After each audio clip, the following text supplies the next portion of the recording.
Class 11th chemistry.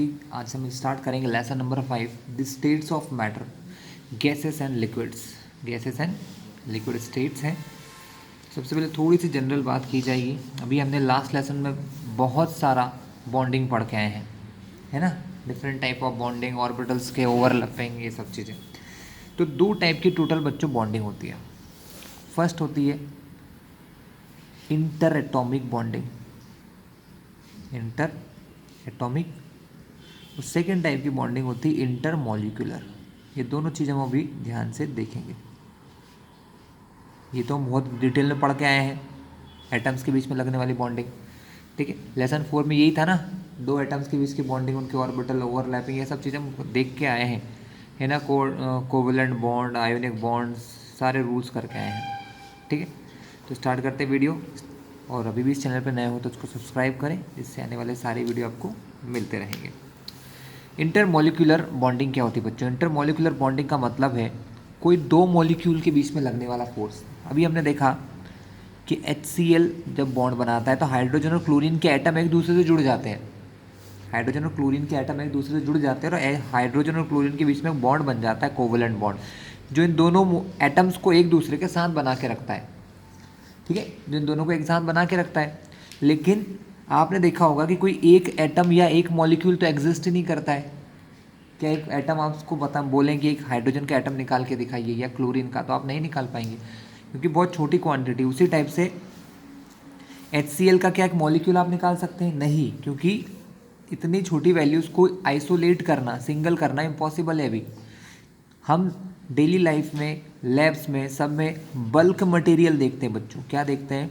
Bulk material. अगर आप मान लो 1 ml भी किसी चीज़ का लेते हैं, 1 ml भी अगर कोई सॉल्यूशन लेते हैं तो उसमें हज़ारों एटम्स या मॉलिक्यूल होंगे। तो एक HCl का एटम एक HCl के एटम के साथ कैसे रहता है, एक H2 का एटम H2 के एटम के साथ कैसे रहता है, इनके बीच में जो फोर्स लगता है बच्चों, मॉलिक्यूल्स के बीच में जो फोर्स लगता है, that is inter molecular forces. उसको कहते हैं इंटर मॉलिक्यूलर फोर्सेस। ठीक है, जैसे कि Cl के एटम मिलके बनाते हैं क्लोरीन गैस, Cl2। ये क्लोरीन का मॉलिक्यूल, लेकिन दो क्लोरीन के मॉलिक्यूल्स कैसे एक दूसरे से जुड़े होते हैं? ठीक है, 3 मॉलिक्यूल्स, 4 मॉलिक्यूल्स, ये आपस में कैसे अटैच्ड होते हैं? इनके बीच में जो बॉन्डिंग लगती है मॉलिक्यूल्स के बीच में, ये एक मॉलिक्यूल है, this is a molecule, molecule के बीच में लगने वाला फोर्स होता है मॉलिक्यूलर बॉन्डिंग बच्चों। इंटर मॉलिक्यूलर फोर्स होते हैं। क्या होते हैं? इंटर मॉलिक्यूलर फोर्सेस होते हैं। ये इंटर मॉलिक्यूलर फोर्सेस जो होते हैं, इन्हीं की वजह से बच्चों 3 स्टेट्स होती हैं। इन्हीं की वजह से क्या होती है? 3 स्टेट्स होती हैं। सॉलिड, क्लास 9 से चालू होता है बच्चों ने टॉपिक, क्लास 9 में पढ़ाया था। सॉलिड में क्या होता है? इंटर मॉलिक्यूलर फोर्सेस बहुत स्ट्रांग होते हैं। मतलब सॉलिड के अंदर जब कोई सब्सटेंस सॉलिड बनता है तो उसके जो मॉलिक्यूल है उनके बीच में मॉलिक्यूलर फोर्स बहुत ज़्यादा स्ट्रांग होता है। ठीक है, लिक्विड्स में क्या होता है? लिक्विड में मॉलिक्यूलर फोर्स डिक्रीज हो जाता है, मॉलिक्यूलर फोर्स की वैल्यू कम हो जाती है। तो मॉलिक्यूल एक दूसरे से दूर जा सकते हैं, दे कैन फ्लो, बह भी सकते हैं वो। ठीक है, लिक्विड जो होता है उसके मॉलिक्यूल एक दूसरे से दूर जा सकते हैं। उसी टाइप से थर्ड पार्ट जो होता है गैस, इसके बीच में तो इंटर मॉलिक्यूलर फोर्सेस नेग्लिजिबल होता है, बहुत कम इंटर मॉलिक्यूलर फोर्स होता है। ठीक है, तो इंटरमॉलिक्यूलर फोर्स क्या हुआ, इतना समझ गए होंगे। जो मॉलिक्यूल्स को जोड़ के रखता है बच्चों, जो मॉलिक्यूल्स को एक दूसरे के पास रखता है ना। और इसी इंटरमॉलिक्यूलर फोर्स के अकॉर्डिंग ही हमारी फिजिकल स्टेट्स बनती हैं, जैसे कि solid, liquid and gases. Higher the intermolecular force, substance become solid. Least the intermolecular force, मतलब बिल्कुल जीरो ही समझ लीजिए, बहुत कम अगर इंटरमॉलिक्यूलर फोर्स है तो दैट इज़ द गैसेस। इन दोनों के बीच में अगर है तो that is the liquid. Clear हुआ आपको?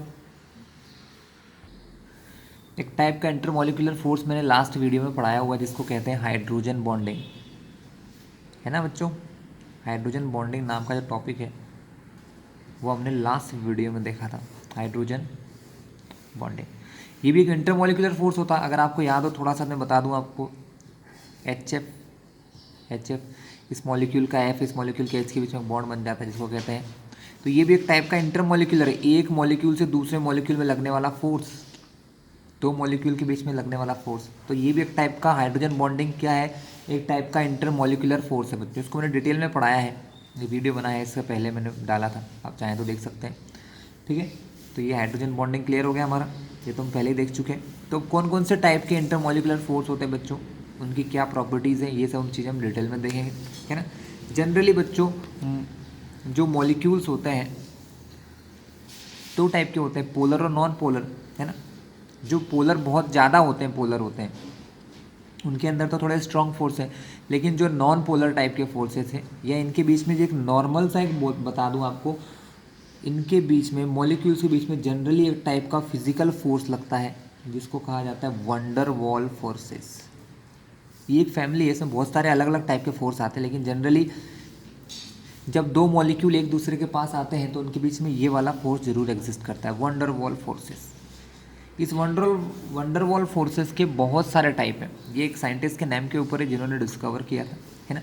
तो इसमें सबसे पहले हम देखते हैं, पहला नाम है डिस्पर्शन फोर्स, डिस्पर्शन और लंडन फोर्सेस। क्या होते हैं डिस्पर्शन और लंडन फोर्सेस बच्चों? तो ये समझिए कि ये फोर्स लगते किसके बीच में, ये फोर्सेस लगते हैं ऐसे मॉलिक्यूल्स के बीच में जो नॉन पोलर होते हैं। कैसे होते हैं? Non polar. N2 non polar, F2 non polar, Cl2 non polar होते हैं। तो नॉन पोलर है, इनके पीछे कोई पोल्स नहीं बनते, ना पॉजिटिव चार्ज ना नेगेटिव चार्ज। ठीक है, तो इनके मॉलिक्यूल्स एक दूसरे को किस टाइप से अट्रैक्ट करते हैं, इसके लिए डिस्पर्शन और लंडन फोर्सेस होते हैं। ठीक है, इसके अलावा जो मोनोएटॉमिक गैसेस हैं, हीलियम, नियॉन, ऑर्गन, इनके बीच में भी यही टाइप का फोर्स लगता है, डिस्पर्शन और लंडन फोर्सेस। क्या होता है बच्चों? देखिए यहाँ पर हमने देखा कि नाइट्रोजन और नाइट्रोजन जो है इनमें दोनों ही सेम है, दोनों की इलेक्ट्रोनेगेटिविटी सेम है, तो ना तो यहाँ प्लस आएगा ना यहाँ माइनस आएगा, यहाँ प्लस आएगा ना ही यहाँ माइनस आएगा, तो कोई पोल बनेगा ही नहीं। तब क्या होगा? तब इनका इलेक्ट्रॉन क्लाउड इन दोनों के बीच में प्रॉपरली रहेगा, है ना। लेकिन क्या होता है, किसी इंस्टेंट पर इनके इलेक्ट्रॉन क्लाउड में थोड़ा सा चेंज आ जाता है, थोड़ा सा चेंज आ जाता है। मतलब जैसे कि हम क्या देखते हैं, इनका इलेक्ट्रॉन क्लाउड बिल्कुल सिमेट्रिकल रहता है। कैसा रहता है? सिमेट्रिकल। पूरा चार्ज जो है वो पूरे सिस्टम में एक जैसा बटा हुआ है। कैसा बटा हुआ है? एक जैसा। ये आपका पॉजिटिव चार्ज, राइट साइड हम मान रहे हैं कि इलेक्ट्रॉन्स एक वे में है। क्या होता है, किसी इंस्टेंट पर इसके अंदर थोड़ा सा चेंज आ जाता है, वो भी बहुत छोटा सा चेंज आता है बच्चों, जिससे क्या होता है, इसकी जो इलेक्ट्रॉन क्लाउड है, क्योंकि इलेक्ट्रॉन वेव ऐसे चलता रहता है, तो किसी इंस्टेंट पर क्या होता है, वो एक किसी एक साइड में मान लो चला जाता है। तब यहाँ पर पॉजिटिव और नेगेटिव चार्ज थोड़े दूर हो गए, है ना। न्यूक्लियस से अगर आपका इलेक्ट्रॉन क्लाउड थोड़ा सा दूर हो जाए, मान लो किसी रीजन से ये दूर हो गया, तब यहाँ पर, है ना, क्या हो गया आपका, एक इंस्टेंटेनियस डाइपोल मोमेंट बन जाता है। ये पॉजिटिव चार्ज इधर सारा, नेगेटिव चार्ज प्लस से माइनस की तरफ, ये म्यू यानी डाइपोल मोमेंट की वैल्यू, यानी इसमें एक थोड़ा सा इंस्टेंटेनियस डाइपोल मोमेंट आ जाता है, पर बहुत वीक आता है बच्चों, बहुत ही ज़्यादा वीक आता है। उसकी वजह से क्या होता है, इसके पास में जो है लगभग हर मॉलिक्यूल में धीरे धीरे ऐसा डाइपोल मोमेंट आने लग जाता है। तो अगर एक और मॉलिक्यूल है इसके जैसा, अगर वो इसके पास ऐसा है, तो वहाँ पर भी इस टाइप से क्या होता है, इलेक्ट्रॉन क्लाउड एक साइड में शिफ्ट हो जाता है। तो यहाँ पर नेगेटिव चार्ज, पॉजिटिव चार्ज, तो इनके बीच में थोड़ा सा एक स्मॉलर सा फोर्स लगने लग जाता है, पॉजिटिव नेगेटिव। इसी को कहते हैं डिस्पर्शन फोर्सेस। ठीक है, ये किस टाइप के मॉलिक्यूल में लगता है, समझने की बात है, जो नॉन पोलर होते हैं, है ना। बहुत ही स्मॉलर फोर्स होता है बच्चों, वेरी स्मॉलर। इसीलिए आपने देखा होगा ज़्यादातर ये गैसेस होती हैं, N2 गैस है ना, Cl2 गैस है। ये सब गैसेस क्यों? क्योंकि इनके बीच का जो फोर्स है वो बहुत वीक है, बहुत ज़्यादा वीक है। ये इंस्टेंटेनियस फोर्स है, थोड़ा सा लगता है, बिल्कुल नॉर्मल सा, जो जैसे उनको गैस बनाए रखता है। ठीक है, चलिए, डिस्पर्शन फोर्स क्लियर हुआ। ये किस सबसे जरूरी चीज़ किसके बीच में लगता है, इस टाइप के मॉलिक्यूल्स में लगता है। ठीक है। इंस्टेंटेनियस डिसऑर्डर की वजह से होता है कि किसी इंस्टेंट पर क्या होता है, हमारा इलेक्ट्रॉन की जो वेव है, जो हमारा इलेक्ट्रॉन है वो किसी एक साइड में चला गया और पॉजिटिव चार्ज थोड़ा सा दूर हो गया, तब इनके बीच में थोड़ा सा नैरो सा, बहुत ही कम सा एक डाइपोल मोमेंट बन गया प्लस माइनस, तब इनके बीच में एक नॉर्मल सा बहुत ही स्मॉलर फोर्स लग जाता है, जो होता है हमारा डिस्पर्शन और लंडन फोर्सेस। चलिए नेक्स्ट देखें।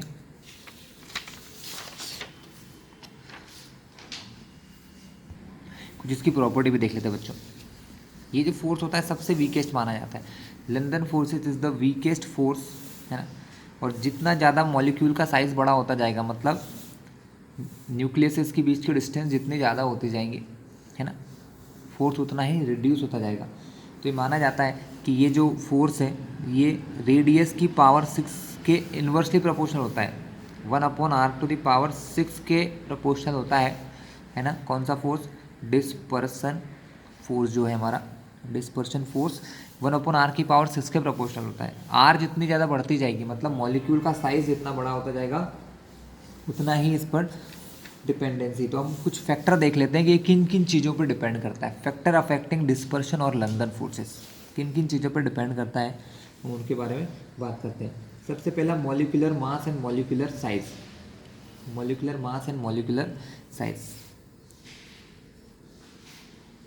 मॉलिक्यूलर मास का डायरेक्ट कनेक्शन है बच्चों, larger the molecular mass stronger the dispersion force. जितना ज़्यादा फोर्स होगा, मॉलिक्यूलर मास जितना हायर होगा, उतना ही ज़्यादा फोर्सेस लगेंगे। आप देख सकते हैं एग्जांपल F2 Cl2 Br2 और I2, ये चारों हेलोजन है, सब डाई एटॉमिक है, मतलब सब में एक जैसा फोर्स लगेगा डिस्पर्शन फोर्स, लेकिन डिस्पर्शन फोर्स Cl2 में ज़्यादा होता है फ्लोरीन से, ब्रोमीन में ज़्यादा होता है क्लोरीन से, और आयोडीन में ज़्यादा होता है ब्रोमीन से। इसीलिए दीज टू आर गैसेज, ये दोनों क्या होती हैं? गैसेज। ये हमारा एक क्या होता है? लिक्विड, और ये हमारा एक सॉलिड स्टेट का होता है बच्चों, due to increased molecular mass. तो मॉलिक्यूलर मास जितना ज़्यादा होगा बच्चों, उतना ही ज़्यादा क्या होगा, उनके बीच में डिस्पर्शन या लंडन फोर्सेस होंगे। उसी वजह से स्टेट चेंज हो जाएगी, गैसेस, लिक्विड, सॉलिड। अब इससे एक और चीज़ समझ में आ गई, melting boiling point. Melting boiling point किसके हाई होंगे? जो सॉलिड होगा, जो सॉलिड होगा, लिक्विड के उससे कम होंगे।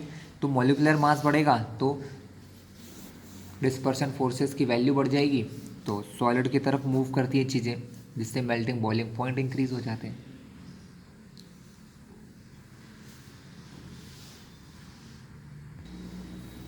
ये बात आती बच्चों, ऐसा होता क्यों है? तो इसका मेन रीज़न ये है कि जितने ज़्यादा मॉलिक्यूलर मास होगा ना, उतने ज़्यादा फ्री इलेक्ट्रॉन्स भी होंगे बच्चों। फ्री इलेक्ट्रॉन्स मतलब बहुत सारे इलेक्ट्रॉन के क्लाउड होंगे। जो छोटे मॉलिक्यूल होते हैं इनमें इलेक्ट्रॉन न्यूक्लियस के आसपास होते हैं। कहाँ होते हैं? न्यूक्लियस के नियर में होते हैं। और जो बड़े मॉलिक्यूल होते हैं उनमें न्यूक्लियस से भी दूर दूर होते हैं, जैसे ब्रोमीन में, आयोडीन में। जितना न्यूक्लियस से दूर होगा, उतना ही ज़्यादा वो इलेक्ट्रॉन क्लाउड शिफ्ट हो सकता है और एक डाइपोल बन सकता है, और उतना ही ज़्यादा स्ट्रॉन्ग बॉन्ड होगा।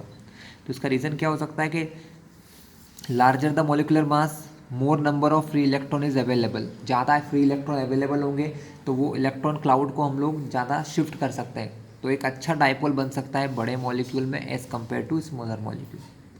ठीक है, इसके कारण ही मॉलिक्यूलर मासेस ज़्यादा होंगे। साइज़ से भी समझ सकते हो, साइज़ आपने देख रखा है, हमने डाइपोल मोमेंट के बारे में पढ़ रखा है। वो किसके बराबर होता है? डाइपोल मोमेंट जो होता है वो चार्ज इनटू डिस्टेंस के बराबर होता है। एक बड़ा मॉलिक्यूल है तो उसका पॉजिटिव चार्ज और इलेक्ट्रॉन क्लाउड, मान लो इलेक्ट्रॉन क्लाउड अगर आसपास में ये प्लस है, पहले इलेक्ट्रॉन इधर थे, अब वो थोड़ा शिफ्ट हो गया, इलेक्ट्रॉन इधर चले गए, तो इनके बीच में डिस्टेंस बढ़ जाएगी ना बच्चों। छोटे मॉलिक्यूल में ये जो डिस्टेंस है कम हो जाती है, डिस्टेंस के कम होने से डाइपोल मोमेंट भी कम हो जाता है। क्लियर है? क्योंकि डाइपोल मोमेंट म्यू जो है वो डिपेंड करता है चार्ज इनटू डिस्टेंस पर, कितनी दूर पर चार्ज और डिस्टेंस लग रहे हैं। तो मॉलिक्यूलर मास को हमने देख लिया। सेकंड है बच्चों शेप ऑफ मॉलिक्यूल। ये बहुत अच्छा कॉन्सेप्ट है, इस पर बहुत क्वेश्चन भी बनते हैं, है ना, बहुत बार आपको इसमें यूज़ आएगा, इसको याद रखिएगा। शेप ऑफ मॉलिक्यूल, मॉलिक्यूल की ज्योमेट्री कैसी होती है, ज्योमेट्री पे कम्प्लीटली डिपेंड करता है। कुछ इसके लिए छोटा सा एग्जांपल लूँगा मैं। आप ऑर्गेनिक केमिस्ट्री कुछ समय बाद पढ़ेंगे, और ऑर्गेनिक केमिस्ट्री में क्या होता है, आइसोमर्स होते हैं। क्या होते हैं, आइसोमर्स, एक ही चीज़ के आइसोमर्स। मैं आपको एक छोटा सा एग्जांपल दिखाऊं पेंटेन का, CH3 CH2 CH2 CH2 CH3, ये मॉलिक्यूल है, ये नॉर्मल शेप का है, एक लॉन्ग चेन बना रहा है ना। अगर इसको थोड़ी सी देर के लिए ऐसा बनाऊं तो ये कुछ इस टाइप से दिख रहा होगा आपको, एक ऐसा मॉलिक्यूल है, लॉन्ग मॉलिक्यूल है, इसमें कोई ब्रांचिंग नहीं है। अगर ऐसा एक और मॉलिक्यूल इसके साथ आएगा और अगर ये एक दूसरे के पास आते हैं बच्चों, तो क्या होता है, इनके बीच में बहुत सारा सरफेस एरिया कांटेक्ट में आएगा, बहुत सारा सरफेस एरिया कांटेक्ट में, और जितना ज़्यादा सरफेसेस कांटेक्ट में होंगी मॉलिक्यूल के बीच में, उतना ही ज़्यादा अच्छा फोर्स होगा, उतना ही ज़्यादा क्या होगा बच्चों, अच्छा फोर्स होगा। ठीक है, तो इनके बीच में क्या होता है, बॉन्डिंग स्ट्रांग हो जाती है, डिस्पर्शन फोर्स की वैल्यू बढ़ जाती है। अगर ये कैसे होते हैं, पास पास आते हैं, तो यहाँ पर 2-3 प्रकार की बॉन्डिंग होती है, क्योंकि कार्बन क्या करता है, ब्रांचिंग भी करता है बच्चों, ये उसकी लॉन्ग चेन है। इसके अलावा 2 और प्रकार के मॉलिक्यूल बनते हैं इसी फॉर्मूले से, 2 डिफरेंट टाइप के मॉलिक्यूल भी बनते हैं बच्चों, जिनके फॉर्मूलेज में यहाँ लिख के दिखाऊंगा आपको। एक होता है नियोपेंटेन,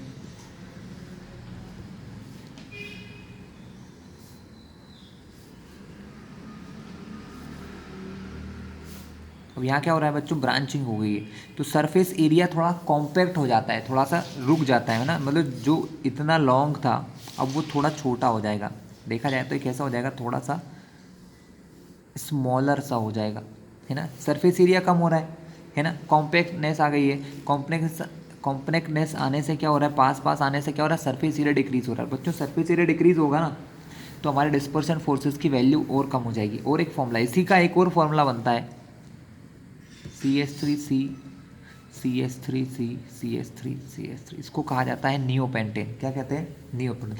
तो इन तीनों मॉलिक्यूल में आप देख सकते हैं यहाँ पर सरफेस एरिया और डिक्रीज हो जाएगा। मॉलिक्यूल्स के टर्म में समझिए कि ये बहुत सारे मॉलिक्यूल्स हैं, तो सरफेस एरिया जितना कम होता जाएगा, मॉलिक्यूल जितना ब्रांचिंग करता जाएगा, जितना कॉम्पैक्ट होता जाएगा, उसका बीच के लंदन फोर्सेस की वैल्यू या डिस्पर्सन फोर्सेस की वैल्यू उतनी ही डिक्रीज हो जाएगी, है ना। तो जब भी ब्रांचिंग होती है, सबसे ज़्यादा सरफेस एरिया किसका होता है, नॉर्मल का, फिर आइसो वालों का, और फिर ये नियो वालों का। ठीक है, ये आपको ऑर्गेनिक में बहुत काम आएगी बच्चों। वहाँ पर ट्रेंड पूछे जाते हैं, किसका मेल्टिंग बॉइलिंग पॉइंट हाई होगा, तो जिसका नॉर्मल शेप है वो हाई होगा, उससे कम सिंगल ब्रांचिंग, उससे कम डबल ब्रांचिंग। जितनी ज़्यादा ब्रांचिंग होती जाएंगी, मॉलिक्यूल कॉम्पैक्ट होता जाएगा और सरफेस एरिया कम होता जाएगा, और डिस्पर्सन फोर्सेस की वैल्यू डिक्रीज हो जाएगी। चलिए आगे देखें। इसके बाद आता है बच्चों डाइपोल डाइपोल फोर्सेस, जिनको कीसम फोर्सेस कहा जाता है। डाइपोल डाइपोल या कीसम फोर्सेस, ये बहुत इजी समझ सकते हो आप।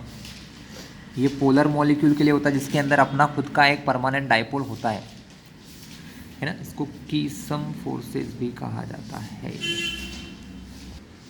बच्चों। डाइपोल डाइपोल टाइप फोर्स किस में लगते हैं, that molecule which having permanent dipole, जिनके अंदर परमानेंट डाइपोल होता है। जैसे कि एग्जांपल आप देख लो HCl। हाइड्रोजन क्लोरीन की इलेक्ट्रोनेगेटिविटी में काफ़ी डिफरेंस होता है, इसलिए यहाँ पर हाइड्रोजन कैसा मॉलिक्यूल होता है, एक पॉजिटिव, क्लोरीन कैसा होता है, एक नेगेटिव। उसी टाइप से एक और मॉलिक्यूल आएगा जिसमें हाइड्रोजन पॉजिटिव, क्लोरीन नेगेटिव। जब ये क्लोज आते हैं तो नेगेटिव चार्ज और पॉजिटिव चार्ज के बीच में एक इंटर मॉलिक्यूलर फोर्स लग जाता है। 2 मॉलिक्यूल के बीच में क्या लगता है, एक फोर्स लगता है, या यूँ कह लो कि 2 डाइपोल के बीच में। यहाँ देखो एक डाइपोल बनता है, पॉजिटिव चार्ज और इधर नेगेटिव चार्ज, ये परमानेंट है, ये होता ही है। पिछले में हमने क्या देखा कि किसी इंस्टेंट पर होता है और थोड़ा सा होता है, यहाँ पर परमानेंट होता है डाइपोल मोमेंट। ठीक है, यहाँ पर परमानेंट डाइपोल मोमेंट होता है, इधर पॉजिटिव चार्ज उधर नेगेटिव चार्ज, है ना। ये डाइपोल मोमेंट, तो ये नेगेटिव चार्ज पॉजिटिव चार्ज के बीच में क्या होता है, स्ट्रॉन्ग इंटरेक्शन फोर्स लगता है, स्ट्रॉन्ग इंटरेक्शन फोर्स लगता है ना। क्लियर है, वो डाइपोल मोमेंट पर ही डिपेंड करता है डायरेक्टली। जितना ज़्यादा डाइपोल मोमेंट होगा मॉलिक्यूल का, इस मॉलिक्यूल का जितना ज़्यादा डाइपोल मोमेंट होगा, उतना ही ज़्यादा इनके बीच में इंटरमॉलिक्यूलर फोर्सेस होगा बच्चों। ठीक है, कीसम नाम के साइंटिस्ट थे, उन्होंने सबसे पहले इसको देखा था, इसलिए इसको कीसम फोर्सेस भी कहते हैं। 2 परमानेंट डाइपोल वाले मॉलिक्यूल में लगता है, जिनके पास खुद का डाइपोल मोमेंट है पहले से, किसी दूसरे के आने से नहीं होता है, जिसका खुद का अपना डाइपोल मोमेंट होता है, वो होते हैं डाइपोल डाइपोल इंटरेक्शन या डाइपोल डाइपोल फोर्स। HCl का अपना खुद का डाइपोल होता है, तो दो HCl के मॉलिक्यूल जब एक दूसरे के पास आते हैं तो इनके डायपोल्स के बीच में एक फोर्स लगता है, पॉजिटिव चार्ज नेगेटिव चार्जेस के बीच में क्या लगता है, फोर्सेस लगते हैं, और ये एक दूसरे को होल्ड करके रखते हैं स्ट्रॉन्ग फोर्सेस से। ये फोर्स जो है डायपोल डायपोल फोर्स, ये हमारे लंदन फोर्सेस से ज़्यादा स्ट्रॉन्ग होता है बच्चों, है ना। Always dipole dipole force is more stronger than London forces. बच्चों नेक्स्ट होता है डायपोल इंड्यूस्ड डायपोल। क्या मतलब हुआ समझाएगा आपको। नेक्स्ट है डायपोल इंड्यूस्ड डायपोल। ये ऐसे मॉलिक्यूल्स में लगता है बच्चों जिनमें एक मॉलिक्यूल हैविंग परमानेंट डायपोल, जिनमें एक मॉलिक्यूल के पास अपना खुद का डायपोल है। जैसे कोई मॉलिक्यूल है, उसका अपना खुद का डायपोल मोमेंट है ना, ये उसका पॉजिटिव एंड, ये उसका नेगेटिव एंड मान लिया मैंने, है ना। इसका परमानेंट डायपोल है, इधर पॉजिटिव हिस्सा इधर नेगेटिव हिस्सा, ये इसका परमानेंट डायपोल मोमेंट। अब मान लो इसके पास में कोई एक नॉर्मल मॉलिक्यूल है जो कि नॉन पोलर है। कैसा है, नॉन पोलर। नॉन पोलर मतलब इसके डायपोल नहीं है, इसके पास पॉजिटिव चार्ज सेंटर में है, इसके सारे इलेक्ट्रॉन जो हैं खींचे हुए हैं, ठीक है। तो इस पॉजिटिव, अगर यहाँ पर ये नेगेटिव चार्ज वाला इसके पास आएगा तो क्या होगा बच्चों, ये इसके नेगेटिव चार्ज को दूर धकाएगा। इसकी वजह से इस डायपोल या डायपोलर मॉलिक्यूल के इस नॉन पोलर मॉलिक्यूल के पास आने से क्या होगा, ये इलेक्ट्रॉन्स को दूर शिफ्ट करेगा और इस प्लस के चार्ज को अपनी ओर खींचेगा, जिससे इसके अंदर एक नॉन पोलर मॉलिक्यूल में एक डायपोल इंड्यूस हो जाएगा, बन जाएगा। क्यों हो जाएगा, इस आने वाले मॉलिक्यूल की वजह से। इस मॉलिक्यूल की वजह से इसके अंदर क्या हो रहा है, डायपोल इंड्यूस्ड हो रहा है। तो इसकी वजह से इसका पॉजिटिव चार्ज थोड़े बहुत अमाउंट में, स्मॉलर या कुछ अमाउंट में दूसरी तरफ शिफ्ट हो जाता है। जैसा कि हमने फजान्स रूल में थोड़ा सा देखा था, याद हो आपको तो कभी, कि उसके नेगेटिव चार्ज की वजह से इसका भी नेगेटिव चार्ज इससे दूर हो जाता है और पॉजिटिव चार्ज इधर शिफ्ट हो जाता है। तो यहाँ पर भी एक डायपोल इंड्यूस हो जाता है। अब ये इंड्यूस डायपोल है, ये परमानेंट डायपोल है, ये तब नहीं रहेगा जब ये चला जाएगा, लेकिन जब तक ये है इसके पास में इस मॉलिक्यूल के, ये एक पोलर मॉलिक्यूल है, ये नॉन पोलर मॉलिक्यूल है। पोलर वाले मॉलिक्यूल में माइनस का चार्ज एक तरफ होता है, पॉजिटिव चार्ज एक तरफ। इस माइनस के चार्ज की वजह से इसका पॉजिटिव चार्ज इसकी तरफ आएगा और नेगेटिव चार्ज दूर जाएगा, जो कि इधर हो जाएगा। तो इधर पॉजिटिव नेगेटिव सेपरेट हो गए, तो यहाँ पर एक डायपोल इंड्यूस हो गया। ड्यू टू दिस अगर ये हट जाएगा तो ये भी वापस नॉर्मल हो जाएगा। लेकिन जब तक ये दोनों पास पास में, इनके बीच में एक फोर्स लगने लग जाएगा, नेगेटिव हिस्सा पॉजिटिव हिस्सा एक दूसरे के क्या लगाएंगे, एक फोर्स लगाएंगे। इस टाइप के फोर्सेज होते हैं डायपोल इंड्यूस्ड डायपोल। किस टाइप के फोर्सेज होते हैं, डायपोल इंड्यूस्ड डायपोल फोर्सेस। तो ये टाइप के फोर्सेस जो है डायपोल इंड्यूस्ड डायपोल, ये किन चीज़ों पे डिपेंड करता है, ये डिपेंड करता है बच्चों दो चीज़ों पे। एक तो ये जिसका डायपोल है ऑलरेडी, इसका डायपोल कितना स्ट्रॉन्ग है, dipole moment of polar molecule depend करता है dipole moment of polar molecule. Polar molecule का जितना ज़्यादा हायर डायपोल मोमेंट होगा उतना ही ज़्यादा स्ट्रॉन्ग फोर्स इनमें लगेगा। और दूसरा पोलराइजिंग पावर, पोलरिटी सॉरी, मतलब ये पोलराइजेबिलिटी कह सकते हो कि ये कितना ज़्यादा पोलराइज होने की क्षमता रखता है ना। पोलराइजेबिलिटी किन किन चीज़ों पर डिपेंड करती है, मैंने पहले भी बताया हुआ आपको, ठीक है। इसके इलेक्ट्रॉन क्लाउड जितना दूर होंगे वो आसानी से शिफ्ट हो सकते हैं, जितना न्यूक्लियस के पास होंगे उतना कम शिफ्ट होंगे, ठीक है। तो दो चीज़ों पर डिपेंड करता है, हायर द डायपोल मोमेंट, इसका डायपोल मोमेंट जितना हाई होगा उतना ही ज़्यादा स्ट्रॉन्ग बॉन्ड बनेगा इसके बीच में, ठीक है। अब ऐसी कंडीशन कब होती होगी बच्चों, ऐसी कंडीशन तब होती है जब रिएक्शंस करवाने के लिए आप लोग आते हैं। जब हम कोई रिएक्शन करवाते हैं या हम किसी चीज़ को किसी दूसरे में घोलते हैं, मिक्स करते हैं, सॉल्यूशन करते हैं, तो अगर किसी नॉन पोलर सॉल्यूशन, किसमें, किसी नॉन पोलर में अगर मैं कोई पोलर मॉलिक्यूल मिलाता हूँ तो सॉल्युबिलिटी क्यों होती है, इसी की वजह से सॉल्युबिलिटी होती है कि पोलर मॉलिक्यूल नॉन पोलर को क्या कर सकता है, इंड्यूस कर सकता है। क्या कर सकता है, इंड्यूस कर देता है। पोलर मॉलिक्यूल्स क्या कर सकता है, नॉन पोलर को इंड्यूस करके उसके साथ एक बॉन्डिंग बना के उसके अंदर मिक्स हो सकता है।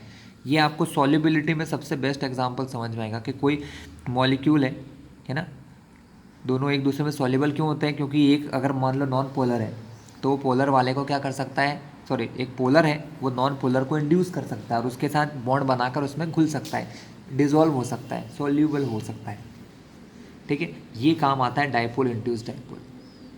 क्योंकि देखो आप बोल रहे हो कि ये कैसा है, ये है पोलर और ये कैसा है नॉन पोलर, सपोज ये इधर ये नॉन पोलर है, तो ये दोनों मिक्स कब होंगे, जब दो चीज़ें आपस में मिक्स होंगी या रिएक्ट करेंगी या हम इनको एक साथ लाना चाहेंगे, है ना। जैसे हम सॉल्यूशन बनाते हैं ना, किसी भी चीज़ को किसी में मिक्स कर दिया, जब ऐसी दो चीज़ों को मिक्स किया जाता है तो उनके बीच में ये फोर्स एक्ट करने लगता है, इसको कहते हैं dipole induced dipole. Permanent dipole की वजह से नॉन पोलर में डाइपोल इंड्यूस्ड होता है, क्या होता है, इंड्यूस्ड होता है। बच्चों हर एक फोर्स जो है वो साइज़ के बढ़ने पर तो कम होता ही है, अगर ये दोनों मॉलिक्यूल्स के साइजेस बहुत ज़्यादा बड़े हो जाएंगे तो भी ये फोर्स की वैल्यू डिक्रीज हो जाएगी, है ना। चलिए नेक्स्ट बताता हूँ मैं आपको। जो नेक्स्ट है आयनिक कंपाउंड के लिए। आयनिक कंपाउंड में क्या होता है, परमानेंट आयन्स होते हैं, आपने देखा ही है, पॉजिटिव आयन होते हैं, नेगेटिव आयन होते हैं, है ना। तो एक होता है ion dipole interaction. Next force को हम क्या कहेंगे, आयन डाइपोल। तो यहाँ से दो चीज़ें, आयन किस में होते हैं, आयोनिक कंपाउंड में। इसका मतलब कोई आयोनिक कंपाउंड जब किसी कोवेलेंट कंपाउंड के कांटेक्ट में आता है ना, तो आयोनिक कंपाउंड में क्या होता है, आयन्स होते हैं, कोवेलेंट कंपाउंड में क्या होते हैं, डाइपोल मोमेंट होता है। क्या होता है, डाइपोल मोमेंट होता है। तो जब ये एक दूसरे से इंटरेक्ट करते हैं तो आयन या तो पॉजिटिव होगा या नेगेटिव होगा या दोनों होंगे। तो एक पॉजिटिव आयन और एक डाइपोल। पॉजिटिव आयन कैसा होता है बच्चों, कोई पॉजिटिव आयन है और कोई डाइपोल होगा, तो डाइपोल में भी क्या होता है, नेगेटिव चार्ज और पॉजिटिव चार्ज होते हैं। तो जब कोई आयन किसी के कांटेक्ट में आएगा, किसके, किसी परमानेंट डाइपोल वाले किसी मॉलिक्यूल के, तो पॉजिटिव चार्ज होगा तो वो नेगेटिव को अपने अट्रैक्ट करेगा, तो इनमें बॉन्ड बनेगा। या कोई नेगेटिव चार्ज आयन है, कैसा आयन है, नेगेटिव चार्ज आयन है, तो वो डाइपोल मोमेंट के पॉजिटिव हिस्सों को अपने ओर खींचेंगी। मतलब इनके बीच में क्या होता है, स्ट्रॉन्ग फोर्सेस लगने लग जाते हैं जब एक आयन और एक डाइपोल एक दूसरे से मिलते हैं। ठीक है, सिंपल सी बात, आयन में पॉजिटिव नेगेटिव दो प्रकार के आयन होते हैं। पॉजिटिव आयन उसके डाइपोल के माइनस के हिस्सों को अपनी ओर खींचेगा और नेगेटिव आयन उसके पॉजिटिव हिस्सों को अपनी ओर अट्रैक्ट कर सकता है ना। इसका सबसे इजी एग्जांपल बताऊं कि बच्चों, जब हम कोई वाटर में किसी आयोनिक कंपाउंड को डिसॉल्व करते हैं तो वो आसानी से डिसॉल्व हो जाता है। इसका रीज़न क्या है कि वाटर एक पोलर मॉलिक्यूल है। वाटर जो है कैसा मॉलिक्यूल है, पोलर मॉलिक्यूल है ना। इसके अंदर परमानेंट डाइपोल होता है। जब हम इसके अंदर, जैसे एग्जांपल के लिए NaCl को मैं डिसॉल्व करना चाहूँ तो NaCl इसमें आसानी से डिसॉल्व हो जाता है, क्योंकि उसके अंदर पॉजिटिव आयन भी होते हैं, नेगेटिव आयन भी होते हैं। पॉजिटिव आयन उसके हाइड्रोजन के जो मॉलिक्यूल होते हैं उनको, मतलब वाटर जो मॉलिक्यूल है उसके अंदर से नेगेटिव पार्ट को अपनी ओर खींचता है, जबकि Cl का जो माइनस का आयन होता है वो उसके पॉजिटिव आयन को अपनी ओर खींच के उनके साथ क्या करता है, बॉन्डिंग बना लेता है, जिसकी वजह से NaCl हाईली सॉल्युबल होता है। आपने देखा होगा जितने भी आयोनिक कंपाउंड है, आयोनिक कंपाउंड वाटर में आसानी से घुल जाते हैं। क्यों घुल जाते हैं, क्योंकि उनके अंदर आयोनिक चार्ज होता है, पॉजिटिव या नेगेटिव, और जो वाटर है उसके अंदर भी क्या है, परमानेंट डाइपोल है, उसके अंदर परमानेंट डाइपोल होता है। तो इनके बीच में क्या लगता है, आयन डाइपोल फोर्स लग जाता है, या आयन डाइपोल इंटरेक्शन होने की वजह से आसानी से एक दूसरे में ये डिसॉल्व हो जाते हैं। ठीक है, अब क्या होता है, जैसे NaCl, चलो ठीक है, ये एग्जांपल थोड़ा सा आगे बताऊंगा मैं, इसकी वो बता दूं प्रॉपर्टीज़ कि किन किन चीज़ों पर डिपेंड करता है आयन डाइपोल इंटरेक्शन, है ना। किन किन चीज़ों पे वो डिपेंड करता है, तो पहले तो डिपेंड करता है charge and size of ion. Charge and size of ion पे डिपेंड करता है बच्चों। कैसे करता है, चार्ज जितना हायर, साइज जितना छोटा, उतनी ही ज़्यादा पावर होती है, उतनी ज़्यादा पोलराइजिंग पावर होती है या अट्रैक्शन करने की पावर होती है। चार्ज कैसा होना चाहिए, छोटा होना चाहिए, साइज, सॉरी, चार्ज ज़्यादा होना चाहिए, साइज छोटा होना चाहिए। तो इसी में आपने दो तीन ट्रेंड देख रखे हैं, मैंने पहले भी आपको दिखाए थे ट्रेंड्स कैसे होते हैं। सबसे पहले तो पॉजिटिव और नेगेटिव चार्ज की बात करें। पॉजिटिव चार्ज कैटायन जो है वो छोटा होता है किससे, नेगेटिव चार्ज से। हमने पहले ही पढ़ रखा है, पॉजिटिव चार्ज साइज़ में छोटा हो जाता है, नेगेटिव चार्ज साइज़ में बढ़ जाता है ना। तो एक पॉजिटिव चार्ज वाला मॉलिक्यूल ज़्यादा फोर्स लगा सकता है एज़ कम्पेयर टू एक नेगेटिव चार्ज।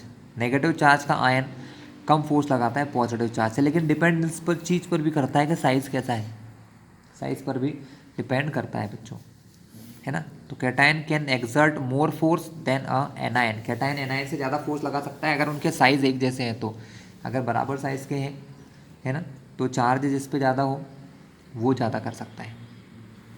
ठीक है,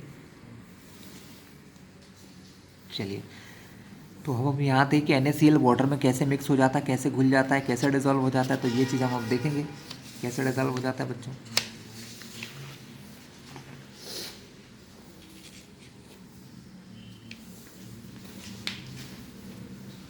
देखिए, हमारा जो वाटर होता है वो कुछ ऐसा होता है, ऑक्सीजन दोनों साइड हाइड्रोजन होते हैं ऐसे, ऑक्सीजन नेगेटिव होता है और हाइड्रोजन्स कैसे होते हैं, पॉजिटिव होते हैं। तो ये पॉजिटिव से नेगेटिव डाइपोल मोमेंट, ये पॉजिटिव से नेगेटिव हमारा क्या हो जाता है, डाइपोल मोमेंट हो जाता है। ठीक है,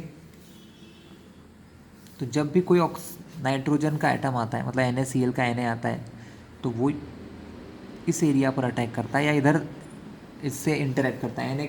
Na जो करता है वो ऑक्सीजन से इंटरेक्ट करता है ना, वो अपनी ओर अट्रैक्ट करता है इसको, है ना। अब ऐसे बहुत सारे मॉलिक्यूल होते हैं, ये ही नहीं होते हैं बच्चों, और भी मॉलिक्यूल्स होते हैं, है ना, और भी मॉलिक्यूल्स होते हैं। ये तो हम एक छोटा सा एग्जांपल बता रहे हैं, ऐसे भी मॉलिक्यूल हो सकते हैं, हाइड्रोजन ऑक्सीजन। तो ये Na इसके सराउंड में भी है, ऐसा मॉलिक्यूल भी हो सकता है HO। तो ये Na चारों तरफ से अलग अलग डायरेक्शन से ऑक्सीजन के कांटेक्ट में आ जाता है, तो इनके बीच में एक स्ट्रॉन्ग बॉन्डिंग बन जाती है बच्चों। क्या होती है, बहुत ही स्ट्रॉन्ग बॉन्डिंग बनती है। ठीक है, जिसकी वजह से NaCl वाटर में हाईली सॉल्युबल है, डालते से ही घुल जाता है ना, बहुत ज़्यादा डिजॉल्वेबल होता है, बहुत ज़्यादा।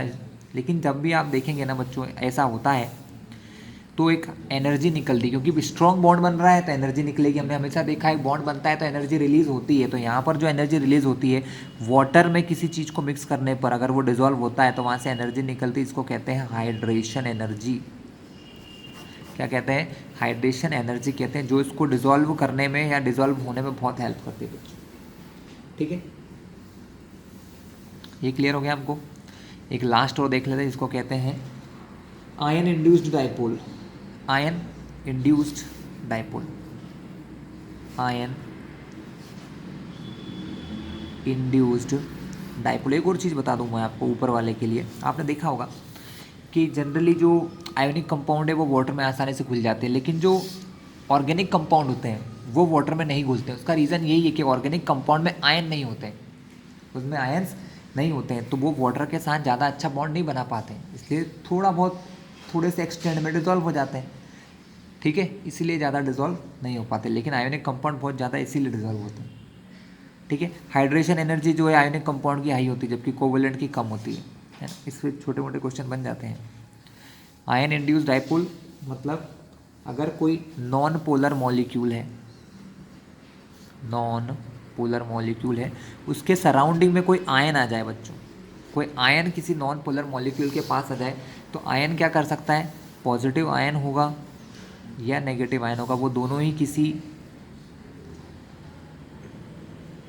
मान लो इधर माइनस माइनस माइनस है, minus minus minus minus minus है, तो नेगेटिव आयन क्या करेगा, इलेक्ट्रॉन को दूर भगाकर इसके अंदर एक डाइपोल इंड्यूस कर देगा। पॉजिटिव आयन क्या करेगा, इलेक्ट्रॉन को अपनी ओर खींचकर इसके अंदर क्या करेगा, डाइपोल इंड्यूस कर देगा। मतलब ये पॉजिटिव आयन को अट्रैक्ट करके ये जो पोलर मॉलिक्यूल है इसके अंदर एक डाइपोल इंड्यूस कर सकता है। ये क्या कर सकता है, इलेक्ट्रॉन्स क्लाउड को अपनी ओर ऐसे अट्रैक्ट कर सकता है। तो पॉजिटिव चार्ज रिपल्शन से दूर चला जाएगा, इलेक्ट्रॉन इसके पास आ जाएंगे, तो इनके बीच में एक इंटरेक्शन फोर्स लग जाएगा, जिसको कहेंगे आयन इंड्यूस्ड डाइपोल। आयन ने डाइपोल इंड्यूस किया, फिर इन दोनों के बीच में फोर्स लगेगा। पॉजिटिव आयन इलेक्ट्रॉन क्लाउड को अपनी ओर खींचेगा, नेगेटिव आयन इलेक्ट्रॉन के क्लाउड को दूर भगाएगा। नेगेटिव आयन क्या करेगा, माइनस के चार्जेस को दूर कर देगा और प्लस के चार्जेस को अपनी ओर खींच के इन दोनों में एक बॉन्ड बच जाएगा बच्चों। इसको कहते हैं आयन इंड्यूस्ड डाइपोल। ये कहाँ हो सकता है, जहाँ पर एक आयन हो और एक नॉन पोलर मॉलिक्यूल, मतलब अगर हम किसी आयोनिक कंपाउंड को डिजॉल्व करते हैं ऑर्गेनिक सॉल्वेंट में, तो ऐसा होता है। ऑर्गेनिक सॉल्वेंट जो होते हैं ना बच्चों, उनके अंदर क्या होता है, वो जनरली कैसे होते हैं, नॉन पोलर होते हैं। कैसे होते हैं, नॉन पोलर। उनके बीच में डाइपोल मोमेंट बिल्कुल नहीं होता, या होता है तो बहुत कम होता है। तो जब ये उनसे मिलेंगे तो उनके बीच में इस टाइप की बॉन्डिंग होती है। ये ज़्यादा स्ट्रॉन्ग नहीं हो सकती है ना, क्योंकि डिपेंड करता है आयन कैसा है, उसको कितना पोलराइज कर सकता है। अब यहाँ पर आयन जितना पोलराइज कर सकता है, जितना वो इलेक्ट्रॉन के क्लाउड को खींच सकता है, या माइनस का चार्ज होगा तो जितना दूर धकाएगा उतना ही ज़्यादा इनके बीच में बॉन्ड बनने के चांसेस हैं। तो ये जो मैंने लास्ट में दो बताए, ये ज़्यादातर सॉल्यूशन स्टेट में होते हैं बच्चों, जब हम एक चीज़ को किसी दूसरी चीज़ में मिक्स करते हैं। तो यहाँ हमने देखा आज इंटरमोलिकुलर फोर्सेस के बारे में। ठीक है, मिलते हैं हम आपसे नेक्स्ट वीडियो में, जहाँ पर हम गैसियस स्टेट स्टार्ट करेंगे। ठीक है, इस वीडियो को ध्यान से देखिए, यह काफ़ी काम का है आपके लिए। ये बॉन्डिंग आपको बहुत हेल्प करेगी, है ना, ऑर्गेनिक पढ़ने में, सॉल्यूशन स्टेट को समझने में, कि जब कोई चीज़ एक दूसरे में मिक्स होती है तो कौन मिक्स होता है कौन नहीं मिक्स होता है, ज़्यादा एक्सटेंड कम एक्सटेंड, ये सब चीज़ें डिपेंड करती है इस फोर्सेस पर। ओके।